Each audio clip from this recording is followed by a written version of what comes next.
মাদক সন্ত্রাসের বিরুদ্ধে অবস্থান নিয়ে স্বার্থান্বেষী মহলে রোষানলে এক গ্রাম পুলিশ।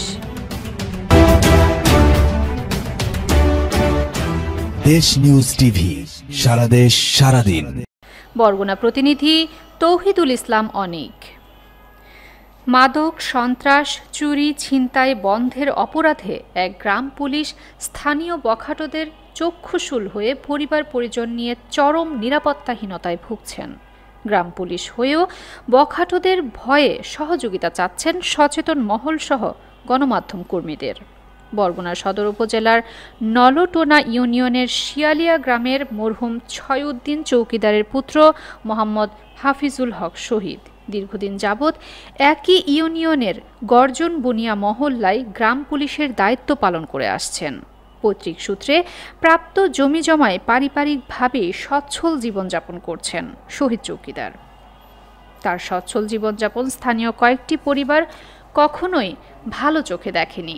তার বিরুদ্ধে একের পর এক ষড়যন্ত্র ছিল দীর্ঘদিন ধরেই।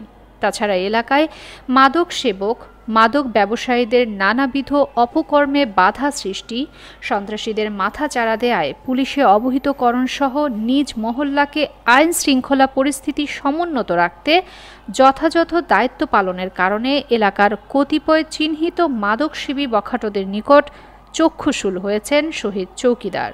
স্থানীয় মাদকসেবীদের বিরুদ্ধে পুলিশ ফাঁড়িতে রিপোর্ট করায় রোষানলে পড়তে হয় শহীদ চৌকিদারের।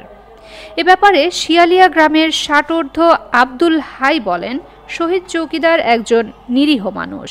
এলাকার কিছু লোকের স্বার্থে আঘাত লাগায় এখন খুব খারাপ হয়েছে। অবসরপ্রাপ্ত পেশকার আনোয়ার মৃধা বলেন, এলাকায় শান্তি শৃঙ্খলা ঠিক রাখতে গিয়ে শহীদের বিরুদ্ধে যত অপপ্রচার। ওই এলাকায় সবচেয়ে বেশি জমি ছিল শহীদ চৌকিদারের বাবার। সে বাবার পাওয়া সম্পত্তি দিয়ে বেশ ভালো আছে। তার বিরুদ্ধে আনিত অভিযোগগুলো হাস্যকর ও অবান্তর।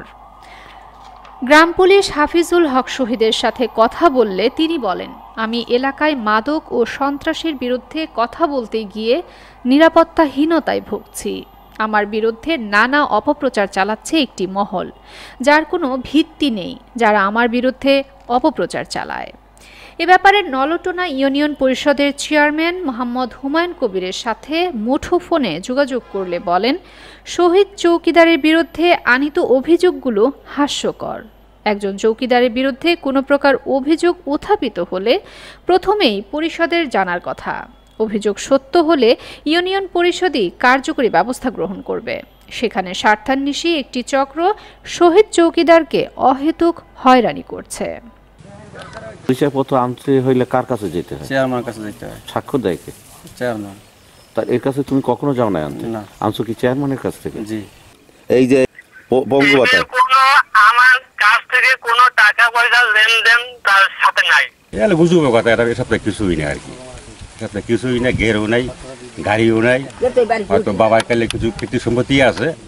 এই অত্র এলাকায় কি ওর বাবা সবচেয়ে জমি ছিল বেশি? হ্যাঁ, জমি ছিল বেশি। আপনি কি বয়স্ক ভাতা পান? সরকার দিতে আছে না? কাউকে টাকা দিতে হয় না? কিছু তো দেওয়া লাগে, আপনি দেন না কেন? অনেকে তো দেয়।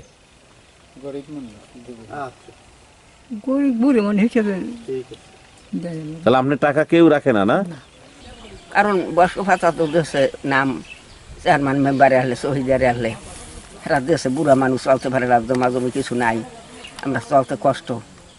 এই বুড়ারা তো মানে বাড়ি কামড় দিয়ে খায়, অফিসারে শহীদে রাখিয়া এই ভাটা হাঁটা দিয়ে দেয়। দিন আগে একটা সালিশ করছি এই বাড়িতেই, শহীদের বাড়িতেই। তখন দেখছি যে শহীদের বাবার 27 একর সম্পত্তি, 3 ভাই এবং বোনটোন সহ, বোনেরটা বাদ দিয়েও শহীদ 5 একরের উপরে জমি পাইছে একা। এই এলাকায় একটা মানুষের 5 একর জমি অনেক বিশাল কিছু, কারণ অনেকেই 1-2 একর জমিও পায় না, এরকম পরিবার বহু আছে।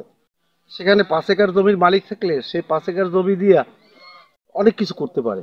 কাল সবই ঠিক ছিল এবং নিয়োগ বোর্ড ছিল, নিয়োগ বোর্ডের সিদ্ধান্ত মোতাবেক যাচাই করে এরপর এখানে চাকরি দেওয়া হয়েছে। আমি একটু ঘর করছি, ঘর করার পর বাপের জমি পাইছি প্রায় 6 একরের মতো প্রায়। আমি ওই কিছু জমি থই এইবারে বিক্রি করে সেইবারে ঘরটা তুলছি এবং এখনও আমি প্রায় 1,03,000 টাকা মানে পিছনে আছি, জমি থুই আনছি মানে ডেগুনে ওই ঠিয়াপাট্টা জমি থুই, গাড়িও নাই আর ঘেরও নাই, হ্যাঁ খালি এই বাড়িটুই করছি আর ওই মনে করেন টিলার দিয়ে মানে জমি চাষ করি, ভাই চাকরিও করি আর এই চাষ করি মানে। কিন্তু জন্ম নিবন্ধন করে আলাদা সেকশনের লোক আছে তারা, কিন্তু আমরা এগুলোর সাথে জড়িতই নেই কোনো, বা পরিচয়পত্র দেয় চেয়ারম্যান, এগুলোর সাথে আমরা কোনো সংশ্লিষ্ট জড়িতই নেই।